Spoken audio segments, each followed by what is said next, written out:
Esto es Plata Llama Plata, el podcast donde hablamos de dinero sin tabús. Hola, estamos en otro capítulo de Plata Llama Plata, el podcast donde hablamos sin tabú de la plata. Hoy tenemos un invitado muy especial, César López, músico colombiano. Muchos lo recordarán por su paso por Poligamia, otros lo reconocerán por todo su trabajo activista en iniciativas de la paz, por la famosa escopetarra y por todo su trabajo como músico. Y hoy César nos va a contar un poco cuál ha sido su experiencia con el dinero, que es un poco de lo que trata este podcast. Hoy estamos con Aldemar Moreno, mi co-host de hoy. ¿Cómo vamos? Muy bien, buscando plata por todo lado. En esas estamos todos. César, muchas gracias por acompañarnos hoy. No, muchas gracias a ustedes por invitarme. Y la verdad es que cuando recibí la invitación, tuve muchas ganas de decir que no. Pues porque este es un tema que para uno es difícil, ¿no? Que no es un tema que no es tan sencillo, que uno se la pasa masticando, además masticando sin ninguna educación ni formación, ideas falsas sobre lo que significa la relación con el dinero. Así que después dije, pues precisamente voy a ir allá a ver si aprendo alguna cosa. Me deja empezar con una pregunta esta conversación. Básicamente, César, pues con toda la admiración del caso y doble admiración por una razón. Yo soy músico frustrado, no logré hacer música, pero soy músico frustrado por decisión porque en algún momento dije, en Colombia tenemos más o menos la misma edad, 52 años, por allá en los 80 yo dije, no, en la música no hay futuro, no hay posibilidad real de hacer una carrera exitosa que implicaría también algo de ingreso. Y hoy lo veo y la pregunta es esa, ¿cómo lo logró? ¿Eso en qué consistió haber hecho carrera como músico sin pasar a fugias económicas? No, está buena esa pregunta porque había un loquito de un pueblo que decía, yo no es que esté loco, es que me metí a esto y no me he podido salir. Y entonces esa frase ayuda a entender que muchos de los que somos músicos, pues ya nos damos cuenta que estamos adentro y que a eso hay que convertirlo en un ejercicio rentable. Pero por otro lado, hay una cosa que yo he podido palpar de primera mano de la vida en la música, y es que a todos nos dijeron que la única forma de estar en la música era el que estaba trepado en un escenario tocando y recibiendo dinero por eso. Y la música es tan extensa que va desde el que enseña a tocar la guitarra, del que le construye la guitarra, el que vende las cuerdas, el que se sube al escenario, el que graba, el que produce. O sea, esto es un ecosistema muy complejo y muy amplio que te permite a ti tener distintas habilidades y eventualmente asimismo recibir dinero de distintas esquinas del ejercicio. Y en estos 40 años o 30 años, ¿sí se ha profesionalizado ese mercado? ¿Hay diferencia entre lo que pasa en el 80 y lo que pasa hoy? Sí, absolutamente. Yo creo que lo que está pasando ahora es que quizás que no es tan fácil, es que los pelados jóvenes creen que esto es mucho más sencillo, ¿no? Que esto es viralizarse y que la única meta en sus vidas con la música es viralizarse. Y lo que sí creo yo que tenemos los de cierta época que vivíamos en esa utopía y en la poesía del arte es aquí tiene que haber un trabajo largo, minucioso, artesanal del día a día, que es lo que le da valor a nuestro oficio. Entonces, en esas dos, digamos que ahí nos la pasamos, pero lo que sí es cierto es que estamos en una plataforma mucho más yo diría profesional, no necesariamente más justa. Que uno pensaría ahora a los artistas se les paga mejor, o se les reconoce mejor. No necesariamente. Yo creo que eso sigue estando ahí.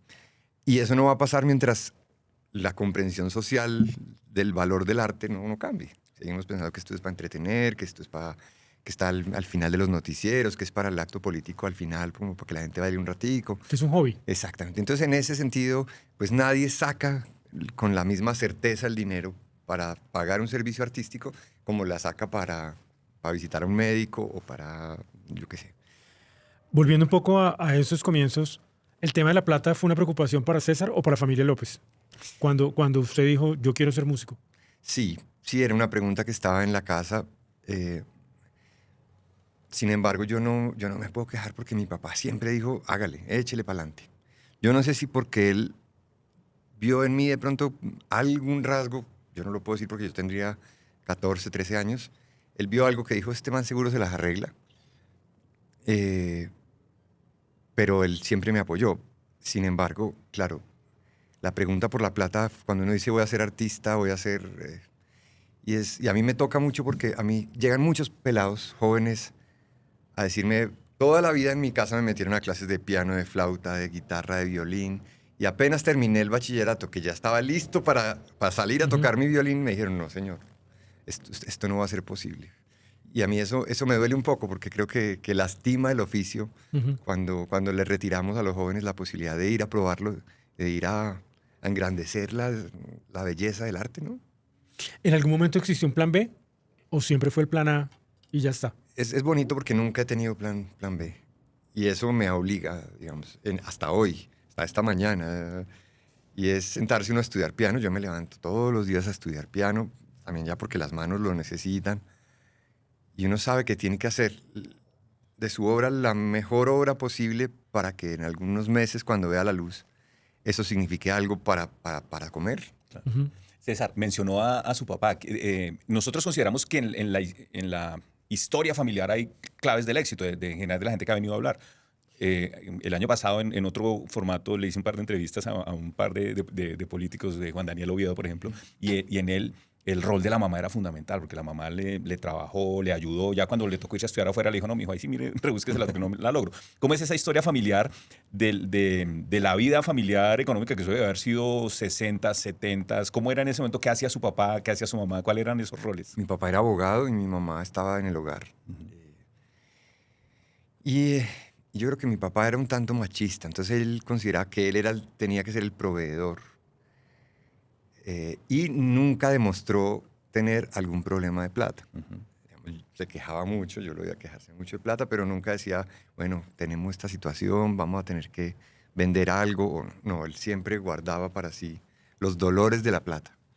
Él quería comprarme un piano, yo me acuerdo mucho de eso. Y no daban, las cuentas no daban para comprar un piano, y él miraba los clasificados del periódico. Y un día me acuerdo, vi un piano en 900.000 pesos en ese entonces, que era un precio bien barato. Y él empezó a hacer cuentas, si yo corto de aquí, recorto de allí, vendo acá. Y finalmente nunca pudimos comprar ese piano. Cuando yo compré mi primer piano, que fue años más tarde, después de su muerte, yo tuve que hacerme un trabajo porque yo sentía que yo lo estaba comprando para él. ¿Cierto? Que era una especie de compra que yo hacía para ponerme al día con el sueño que él tenía de comprar un piano. Como un homenaje. Un homenaje a él. Y lo mismo con la tocada del piano. Yo era el baterista de Poligamia y a él no le gustaba que yo tocara batería. Le parecía que, no, eso cualquiera toca batería. el instrumento de Raco es el piano. Usted tiene que... Entonces, cuando yo empecé a tocar piano, yo siempre me hacía la pregunta, ¿yo estoy tocando porque me gusta el piano o porque necesito cumplirle al viejo que me quería ver pianista? Y creo que así fue todo con él. Por ejemplo, hay una historia muy bonita sobre... Él tenía una guitarra clásica, que no se la dejaba tocar a nadie. Estaba escondida en su escritorio y él no la dejaba. Y de repente él me la empezó a facilitar unos minuticos al día. Yo me acuerdo mucho porque el esfuerzo para cogerla, cuando yo estaba más pequeñito, era muy grande. Y cuando de repente un día ya más grandecitos, llegó un amigo con una guitarra eléctrica. Y a mí entonces la guitarra de mi papá, esa clásica, me parecía una porquería. O sea, esa cosa que él amaba tanto, ese día yo dije... Y empecé a amar este objeto. Y un buen día yo me levanté y tenía la guitarra eléctrica del amigo en la mesa de noche al lado. Mi papá le vendió su guitarra clásica. No. La canjeó, le dio una plata y le dio la guitarra para que yo pudiera tocar esa guitarra. Ese es un gesto que yo recuerdo como de los gestos así de mayor generosidad. Qué bonito. Y yo no sé cuánto fue el negocio ni cuánta plata fue, pero sé que tuvo que haber hecho un esfuerzo para que yo tuviera mi primera guitarra eléctrica. ¿Qué año fue eso, más o menos? Eso tuvo que haber sido en el año 88, más o menos. Sí. Yo tendría 15, 14 años y él se desprendió de su valiosísima guitarra para que yo tuviera mi primera guitarra eléctrica. Y todo con él era así. Eran unas enseñanzas que iban en esa, como desde lo simbólico, lo poético. Nunca me sentó y me dijo, mire, esto se hace así. No. Siempre era como, había que descifrar algo ahí en el ejercicio, que yo hoy en día sigo valorando mucho. En ese formulario de la vida, cuando le preguntan profesión, usted pone músico. Músico, sí. Pero, ¿dónde está más cerca? ¿De qué instrumento está más cerca?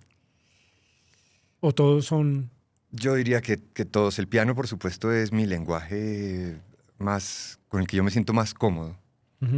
La batería fue, pues, digamos, un accidente en la vida. Alguien tenía que tocar la batería y yo la aprendí a tocar. Y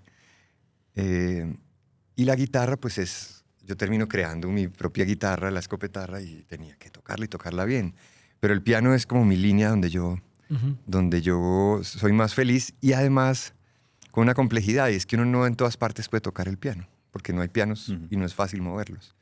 Entonces, por ahí hicimos un documental que se llama El piano está en mis manos, que está en YouTube, que es la historia de que cuando mi papá se muere, la mañana que él se muere, yo le dije, no se preocupe papá, el piano está en mis manos. Y yo lo que le quería decir era esto que les estaba contando.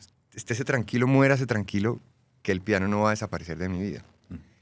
Y después tuve que hacer todo un largo proceso para entender esa frase y entender cuál era mi relación con ese instrumento. Pero en ese momento ya había comprado el piano o No. fue más, papá, tranquilo que Exactamente. vaya a seguir tocando, pero además de eso me voy a conseguir el piano. Exactamente. ¿Ese dónde lo compró y de dónde venía ese piano? Ese piano, además, yo acompañé a un amigo a mirar un piano. Había un lugar que se llamaba La Pianoteca, quedaba en la 72 con octava, 71 con octava, y era un gran salón lleno de pianos, así uno tras otro. Y un amigo de la universidad me dijo, acompáñeme a mirar que quiero comprar un piano. Y yo, bueno, vamos.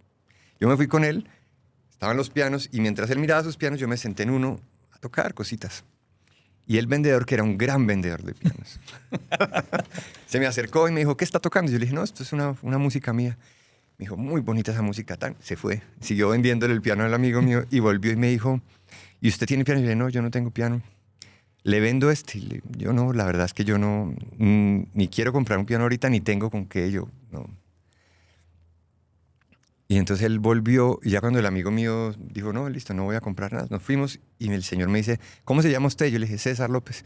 Y escribió una hojita, César, le voy a poner aquí a este piano César López, porque este piano es suyo, señor. Y yo me morí de la risa y me fui, y no sé qué y tal.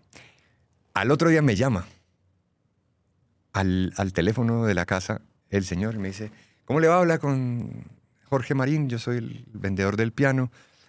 ¿Usted qué ha pensado del piano? Yo le dije, no, es que yo no voy a comprar piano porque yo no tengo plata para comprar un piano. De verdad, si yo quisiera, me demoraría. Yo en ese momento daba clases de flauta, recogía a duras penas 200.000 pesos para pagar el arriendo. O sea, esto era una cosa, y el piano costaba 8 millones. Entonces me dijo, pero ¿por qué no viene y lo mira? Y yo dije, no, yo voy y lo miro, yo no tengo problema, pero lo que no tengo es con qué comprar un piano. Entonces fui y lo miré y me dijo, yo a los músicos les quedo, dígame en cuánto me puede pagar ese piano. Yo le dije, no sé, 2, 3, 4, 5 años, no sé. No, pues claro. Pero vea, ay, llegó el camión. ¿Por qué no se lleva ese piano y usted me lo va pagando y que yo le creo que usted me lo va a pagar?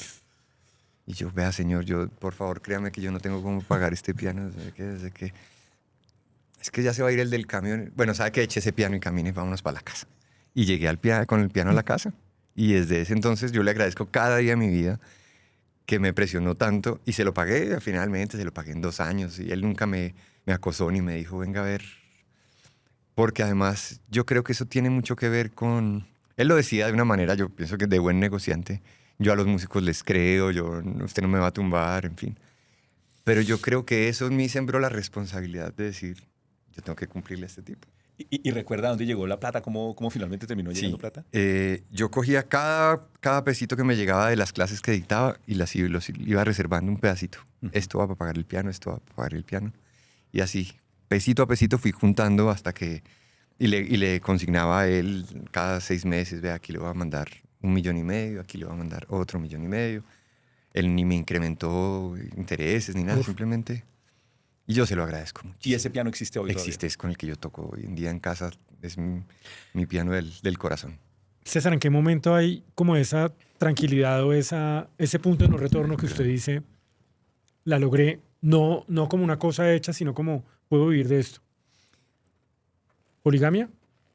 No, porque además una cosa es que nosotros nunca hicimos plata con Poligamia. La verdad es que Poligamia fue una banda muy exitosa, pero muy poco exitosa económicamente. Nosotros nunca vimos plata con Poligamia, jamás. La pasábamos felices, viajábamos, tocábamos y eventualmente de los conciertos nos quedaban unos pesos como para...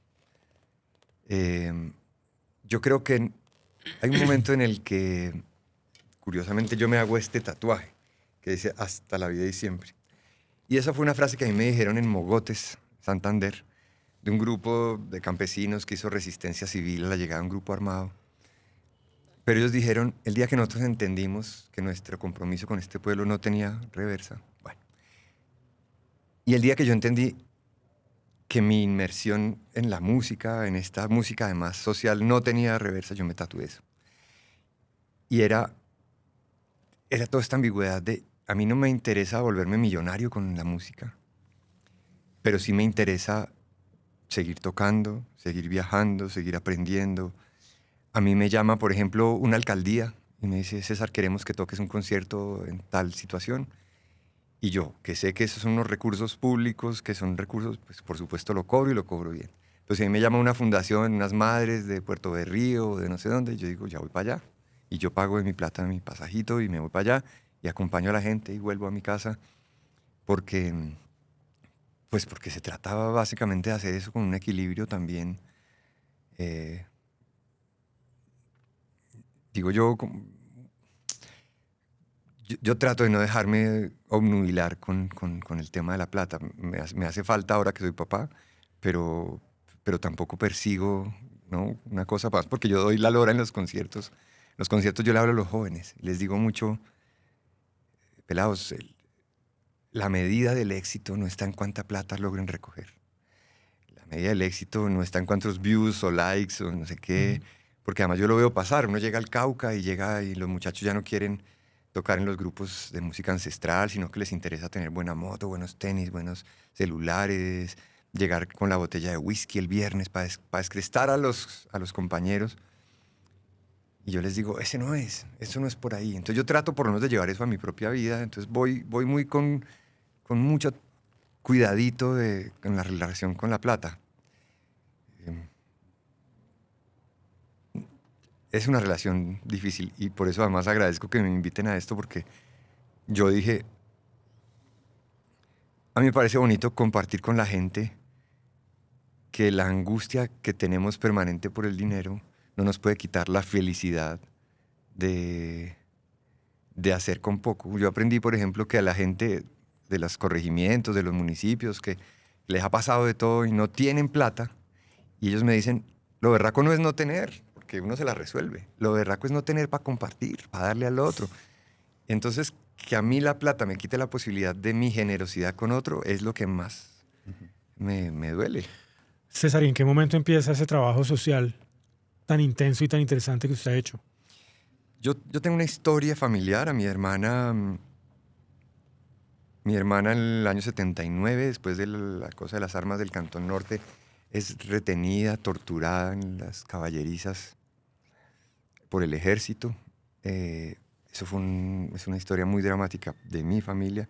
Era el gobierno de Turbay Ayala, era un momento del Estatuto de Seguridad, era cosa compleja. Y eso se guardó ahí, como en esa cápsula de un niño de 6 años. Y yo no abrí esa caja. Para mí la familia nunca permitió que se abriera. Y cuando yo empecé a estudiar música y ya empiezo a tener una banda y llega Poligamia, yo destapo esa caja y digo, yo estoy hecho de una cantidad de historias también de país que quiero empezar a entender.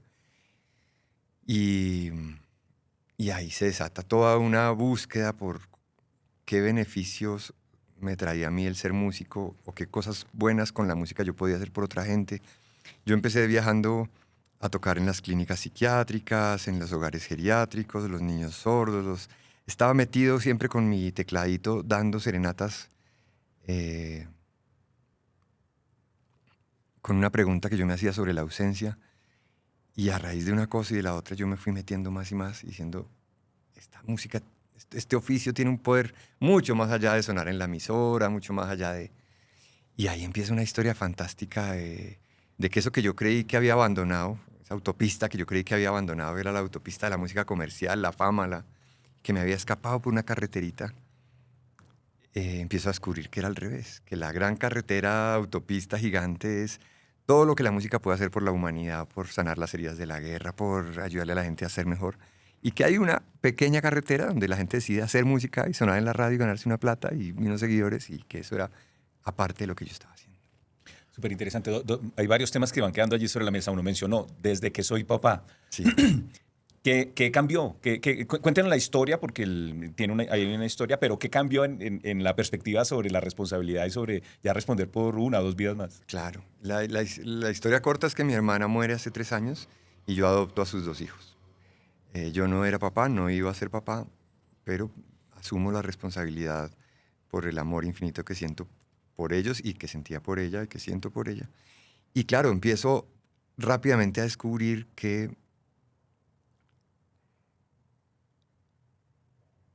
los círculos de los ingresos en mi casa tenían un ritmo, ¿cierto? Yo podía tocar varios conciertos en un mes, pasar varios meses sin tocar, y yo sé administrar esos colchones, esos espacios. Pero luego cuando ya tienes 2 hijos y hay que cumplir con una serie de pagos mensuales de colegios, de rutas, de restaurantes, bueno, pues hay que cambiar el chip, hay que transformar completamente la relación con el dinero. Y ahora últimamente a mí me ha entrado la pregunta por si el dinero, si la importancia del dinero me está cambiando a mí, o si yo logro transmitirles también a ellos que vayamos juntos aprendiendo una nueva forma de relacionarnos con el dinero. Yo vengo de una escuela donde mi papá era un señor que resolvía todo económicamente, que la plata no se hablaba, era una cosa casi que secreta de los hogares. Solo el señor tenía la potestad de tomar decisiones de en qué se gastaba, en qué no. Y yo sí quiero hacer una apuesta distinta, donde la economía sea una economía donde todos vamos viviendo los momentos bonitos y los no tan bonitos juntos. Un poco más participativa. Participando ampliamente de por qué nos podemos dar este gusto de ir esta noche a este restaurante y por qué de pronto la otra semana no. Y esa es una apuesta, está apenas en apuesta, pero que creo que deberíamos como familia llegar a eso.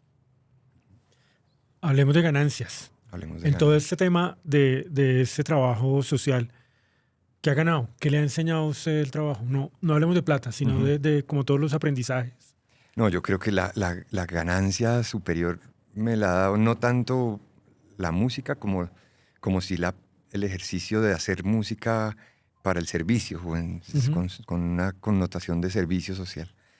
O sentirme un servidor público, en el mejor de los sentidos. Yo creo que para mí esto es, yo de ahí ya no quiero salir. Yo ya no me imagino otra forma de vida que no sea dando con mi oficio lo que más pueda en los contextos en que mejor pueda. Y cuando yo abro mi estudio, yo tengo una salita donde ensayamos y veo cada objeto que ha sido conseguido con el trabajo, con la música. Por ejemplo, hay una guitarra que me la regalaron hace poco. No necesariamente son cosas que yo compré. Y me la regaló una marca de guitarras porque le pareció que lo que yo hacía tenía algún valor y dijo, queremos que tengas esta guitarra. Entonces ahí no hubo ninguna transacción económica, pero ahí está la guitarra con la que yo toco. Y así me pasa con muchas cosas.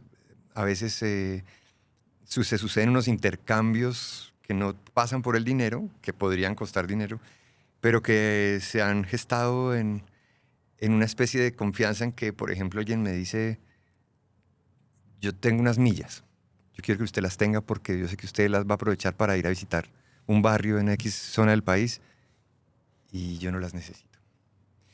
Cosas así van pasando, que tienen que ver con dinero, pero que no necesariamente pasan por monetizarse. Tiene que ver más con trueque, ¿no? Por la transacción, porque no es necesario la transacción cuando se pueden entregar cosas. Dos temas. El primero es, cuando César ha tenido una experiencia extraordinaria y única de conocer el país, ir allá.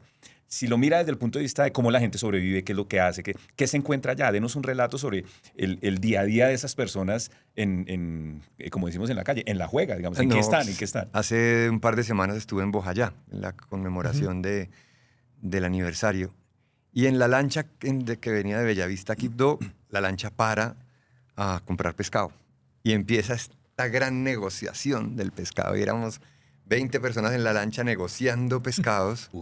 Y esto es una cosa interesantísima porque ahí nadie está pesando el pescado con una báscula, no sé, ahí no hay una cosa absolutamente subjetiva de quién enamora más al vendedor con su carreta, si el otro se conmueve o no. Él termina dando otros 3 o 4 pescados para aquí, para el otro.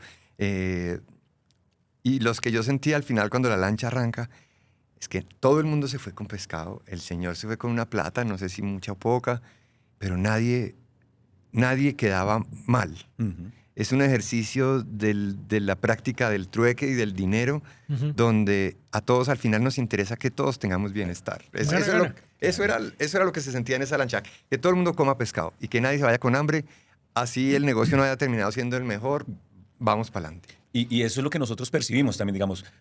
Perdón, qué pena. Retomo. Y eso es lo que nosotros también percibimos, digamos, por eso un poco queremos que este podcast, que no es coaching financiero, sino es cómo hacer plata y cómo volverse millonario, sino que entendemos que la relación económica es una relación en torno al bienestar, que logramos entre los dos, que tú necesites mío y que yo necesite tuyo y en el intercambio quedamos satisfechos los dos, lo entendemos completamente. Esa es nuestra noción de economía en general. Y es maravilloso porque yo lo vivo en eso que hago permanentemente como en región, y es a lo que me refería con la generosidad. Nunca nadie se va a acostar sin comer. En Buenos Aires, Cauca, si hay un racimo de plátanos, si hay unos obreros trabajando, cada uno se va con sus plátanos, pero nadie pasa dificultad. Eso es una cosa, mientras que uno podría decir aquí en la ciudad, si a usted le faltan 200 en el supermercado, no se lo puede llevar, punto final. Bueno, y la segunda, espero que logre claridad en la pregunta porque tiene sentido. ¿Qué cosas necesita comprar un músico o qué cosas tradicionalmente compra un músico? Sí, y eso se va dando con el paso del tiempo, una transformación. Al principio uno necesita los instrumentos, obviamente. ¿Y ahí qué hay? ¿En instrumentos que hay? ¿Piano, guitarra? Piano, guitarra, cables, amplificador, micrófono, base. Las cuerdas de la guitarra hay que cambiarlas cada 2 o 3 semanas porque se van llenando de grasa, en fin. Y uno se va dando cuenta que, digamos, yo, por ejemplo, tuve una época quería tener más guitarras y más guitarras y más guitarras. Hay un reel muy famoso que se burla de eso porque uno siempre quiere comprar otro instrumento. Pero realmente, cuando uno ve, por ejemplo, a Sting, que se sube al escenario con su bajo, El de siempre. el de Brian. toda la vida. Que está pelado, además, Exactamente. viejo. Y uno dice, de esto se trata, ¿no? Un tipo que podría comprar todos los bajos que quiera, pues tiene su bajo. Entonces uno va depurando eso con el paso del tiempo. Yo tengo una guitarra que es con la que toco siempre, que la mando a arreglar y a calibrar cada tanto tiempo, que le cambio las cuerditas. Y yo me siento absolutamente, digamos, beneficiado porque tengo todo lo que necesito, ¿no? Cómo conectarlo todo. Ahora, por ejemplo, estamos en un sueño de llevar un piano al Baupés. Al Baupés nunca llega un piano, nunca ha sonado un piano. Y entonces nos metimos en la quijotada de donar un piano que yo tengo ahí en la casa y quiero llevarlo hasta Mitú.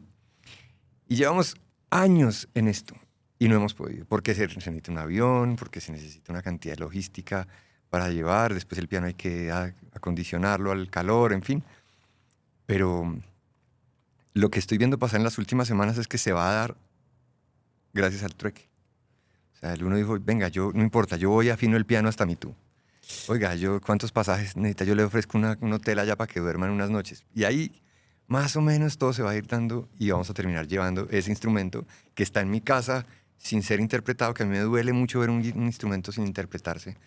Uno llega mucho a las casas de los amigos y encuentra que tienen una organeta que le compraron a los niños y los niños nunca la volvieron a mirar, o los violines, y este piano se va para allá a través de un ejercicio de la generosidad de la gente.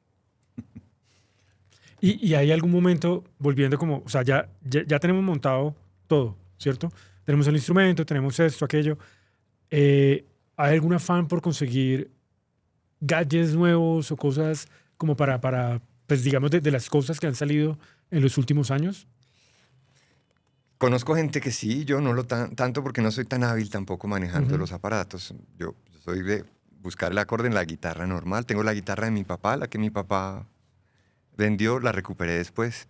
Y ¿Ah, sí? Sí, cuando mi papá se muere, el amigo mío llegó al funeral con la guitarra. Uf. Y dijo, esta era la guitarra que su papá me vendió, se la devuelvo porque sí que usted puede tener un valor. Bueno, y ahí está conmigo. Pero, por ejemplo, hace poquito hicimos un concierto en la cima del Páramo de Chingaza.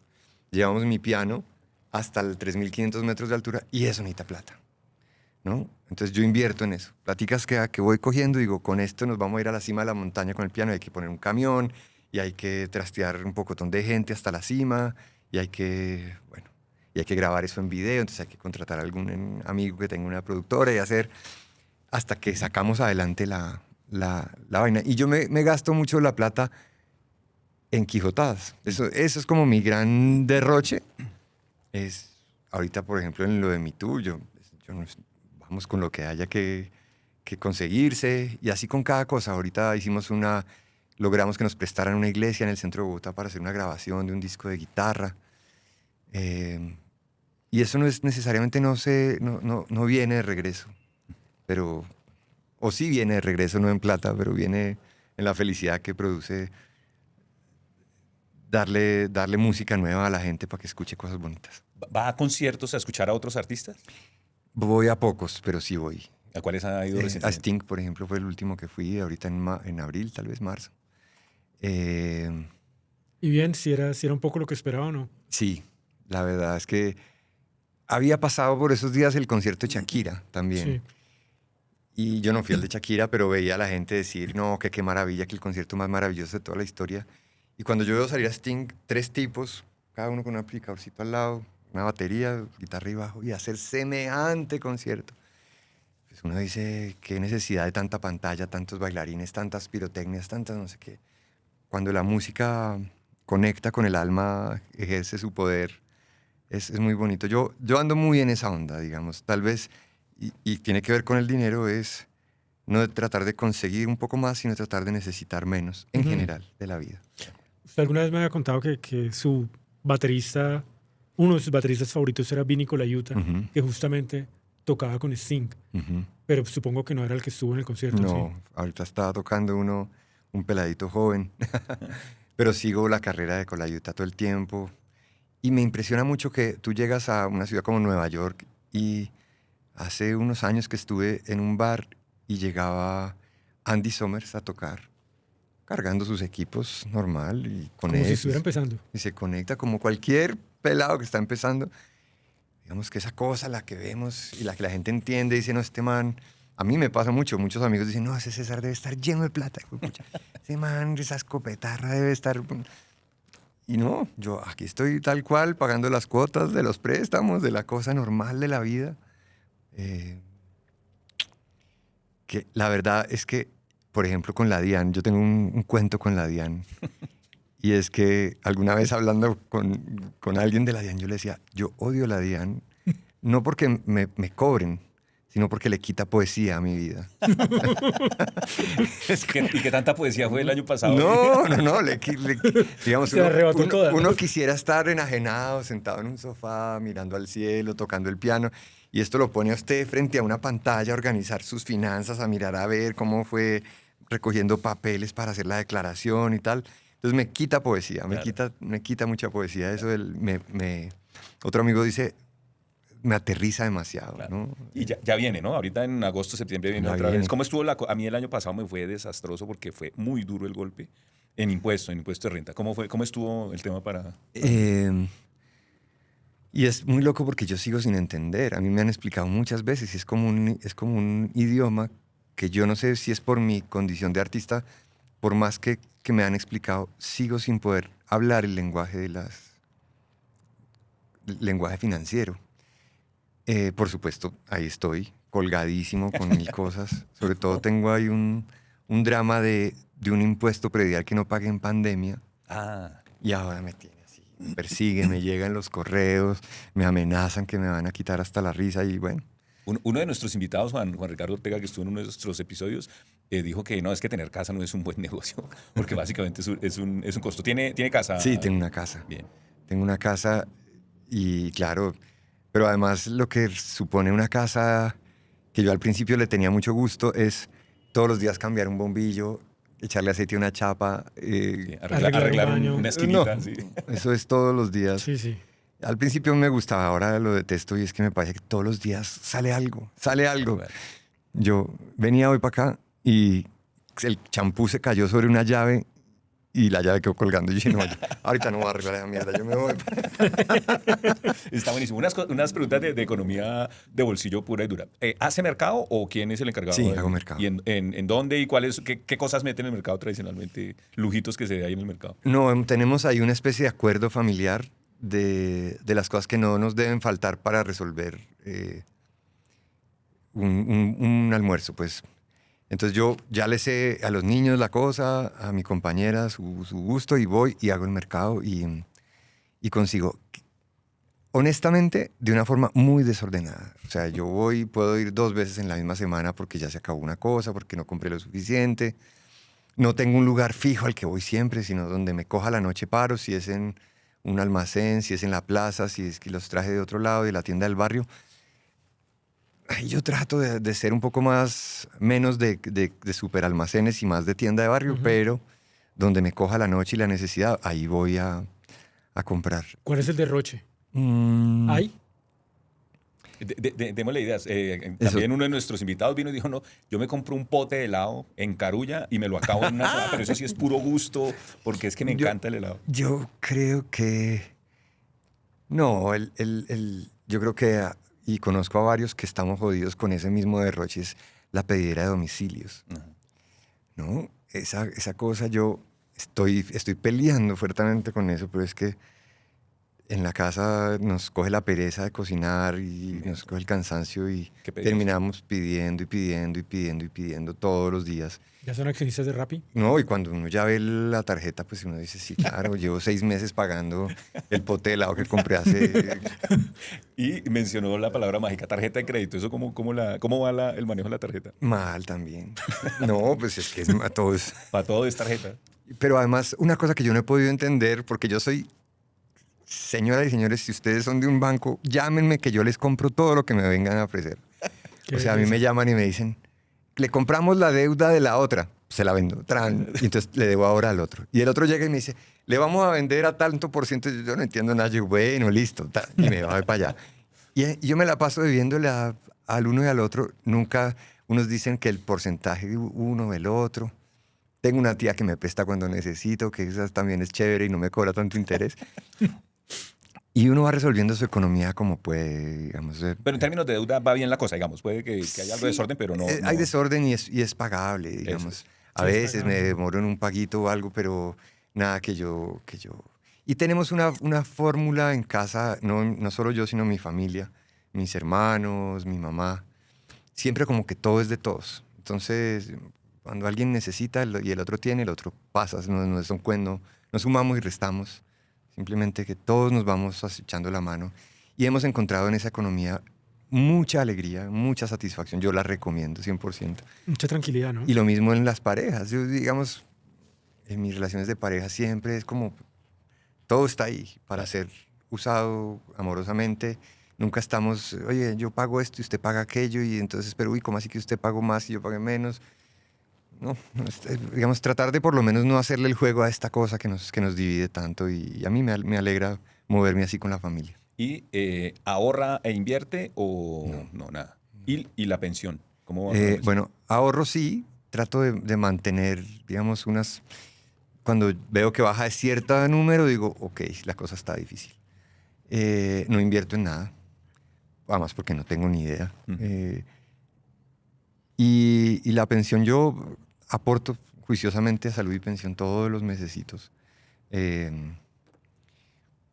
Claro, la vida de un independiente como yo, que cuando los montos suben y bajan, pues toca estar todo el tiempo llamando, a ajustar, a cambiar el PIN Pero también a eso que le tenía pereza ya le cogí ritmo y bueno, ya no me desgasto. Y eso por internet es súper sencillo. Ya le cogí. Entonces este mes toqué 2 veces y entonces esas 2 veces me generaron tanto. Entonces tengo que alterar mi planilla en tanto y ahí voy. Sin embargo, tuve la tentación de ir a pedir mi pensión. El otro día queríamos hacer un disco y fui al banco y los bancos no prestan plata para hacer discos. ¿Por qué será? No sé. No sé, pero debería, digamos, prestan plata para otras cosas. Sí, hasta para la guerra prestan plata. Y uno quiere hacer un disco y no entienden muy bien eso qué significa, esa plata cómo se va a ir, bueno, en fin. Entonces dije, y si uno va y dice, bueno, ¿cuánto tengo aquí de pensión? Uno lo puede pedir o no pedir para hacer el disco. En fin, Esas son nuestras maneras muy arcaicas de jugar con el dinero, de soñar con el dinero, porque yo creo que es sobre todo con el deseo. Pero un primer mensaje y es, que está implícito y es, como siempre, el dinero es un derivado. O sea, la base es hacer las cosas y César ha venido haciendo cosas muy interesantes y en ese sentido ha sido un tipo súper exitoso en hacer las cosas. Es decir, no ha dependido del dinero Es cierto. para hacerlas. Yo para eso lograrlas. me lo agradezco. Nunca no tener la plata ha sido un obstáculo para cuando nos hemos trazado un sueño. Venga y grabamos esta cosa en tal lugar. Y siempre encuentra uno colegas que dicen, camine, montémonos en esa locura y vamos y la hacemos.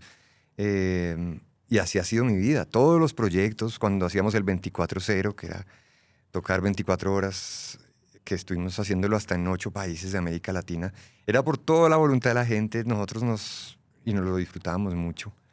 Y decíamos, cómo es increíble que una cosa tan bonita y tan grande a nadie le costó un peso. Digamos, le Buenísimo. costó amor y trabajo y dedicación, pero nadie tuvo que sacar Millones. millones para nada. Hasta la policía presta un amplificador, el otro pone una carpa. Y eso yo quisiera pensar que vamos hacia una sociedad que le da más valor a eso. Yo no sé ustedes qué leen aquí desde este podcast, pero yo quisiera soñar que sí es una sociedad que va siendo más generosa y más del trueque y más del intercambio. Y si eventualmente salen propuestas, no sé,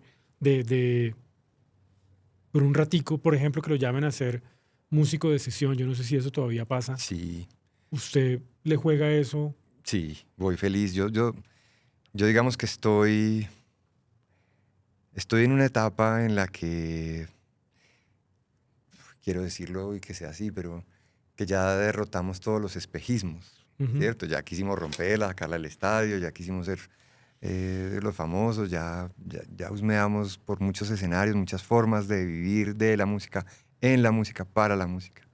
Entonces ahora estoy un poco más en hacer cosas que me hagan feliz, que me gusta tocar con la gente, me gusta experimentar, sobre todo. Es un debate que he tenido últimamente con los amigos y que tiene que ver con el dinero, y es que cuando nosotros éramos pelados, nosotros teníamos esto así, montado todas las 24 horas del día, todos nuestros instrumentos, y podíamos pasarnos horas, días enteros tocando. Pan con gaseosa y seguíamos tocando días. Y creo que así le pasa a la gente en el audiovisual, le pasa, es una goma, es una cosa. Y ahora ensayar es jodísimo. El viernes puedo de 3 a 4:30. No, pero entonces miremos a ver si el martes, no. Y eso nunca podemos encontrarnos porque todo el mundo está produciendo, porque todo el mundo está trabajando en otras 1500 cosas.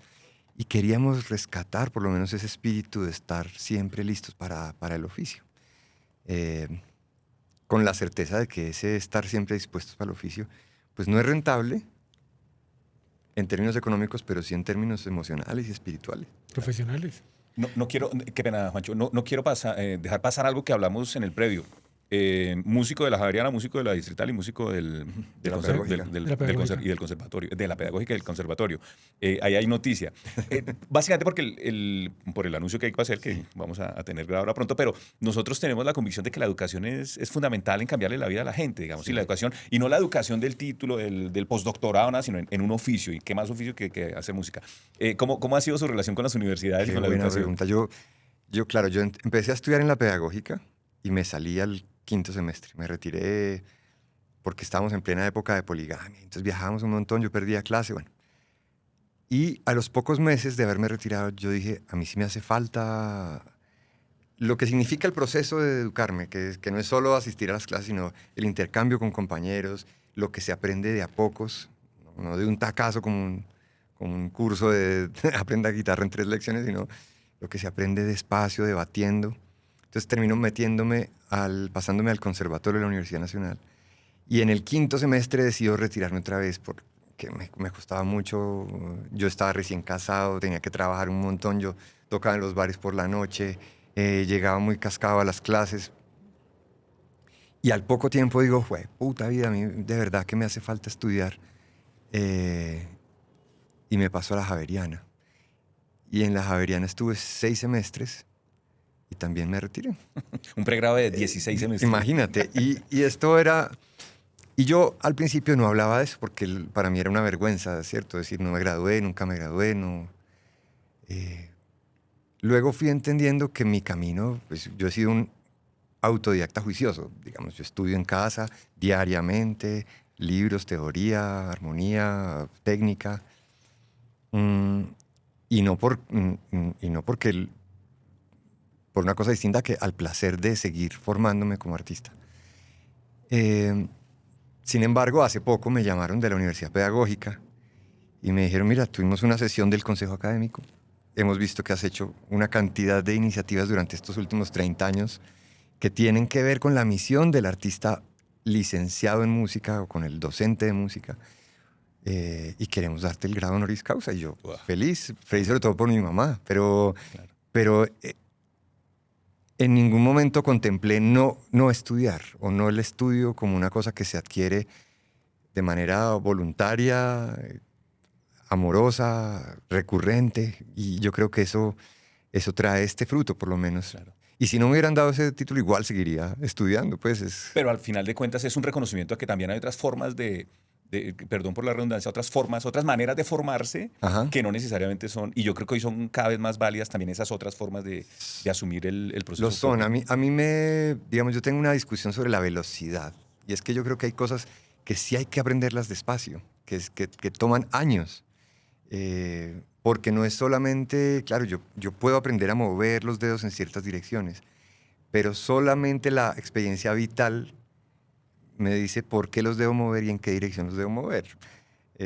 Un profesor de música me decía a mí, porque yo estaba obsesionado que había que pasar muchas horas sentado en el instrumento, y me dice, no, salga, emborráchese, enamórese, pelee con los amigos, arranque un viaje. Esas son las cosas que nos nutren como artistas al final.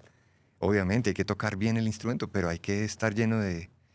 Entonces, creo que solo la gente que quiere aprender rápidamente una técnica puede que lo haga. O cuando uno ve a un niño virtuoso, por ejemplo, en el Japón tocando el piano como nadie a los 7 años, por supuesto que escucha la obra bien interpretada, pero hay un universo de lo emocional que todavía falta por cocinarse. Entonces yo creo en ese aprendizaje lento, y en eso voy. Ya no me va a alcanzar la vida para terminar de aprender, pero bueno, lo que alcance. Ya un poco para cerrar esta charla, ¿algún sueño pendiente por hacer en la música?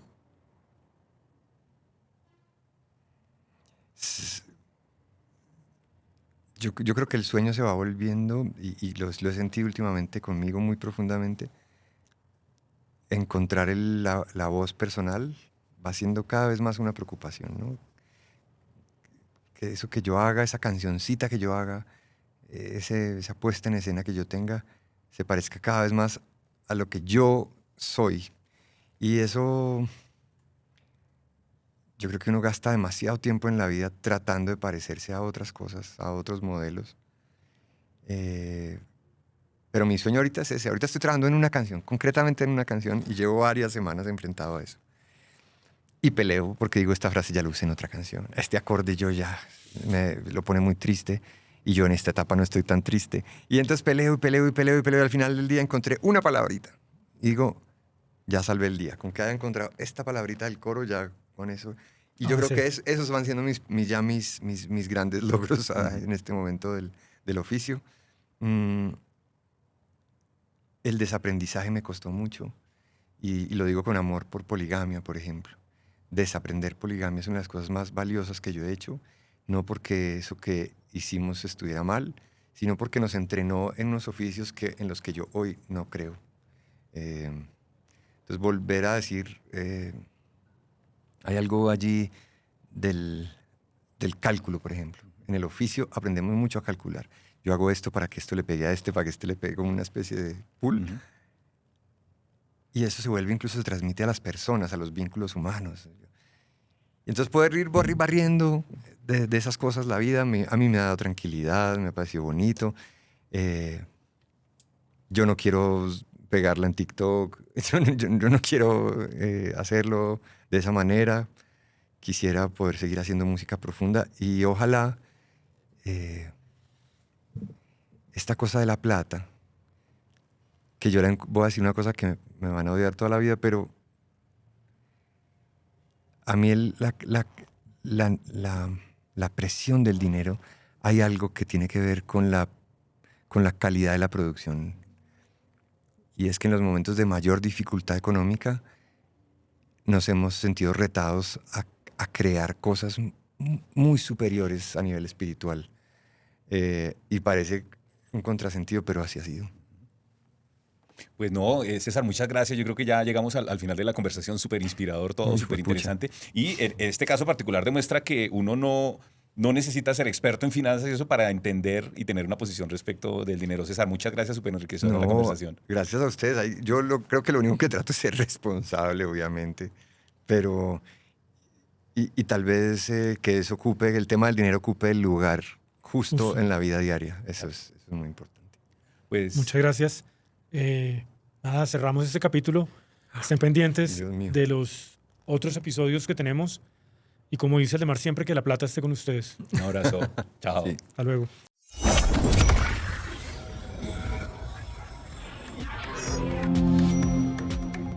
Esto es Plata llama plata, el podcast donde hablamos de dinero sin tabús.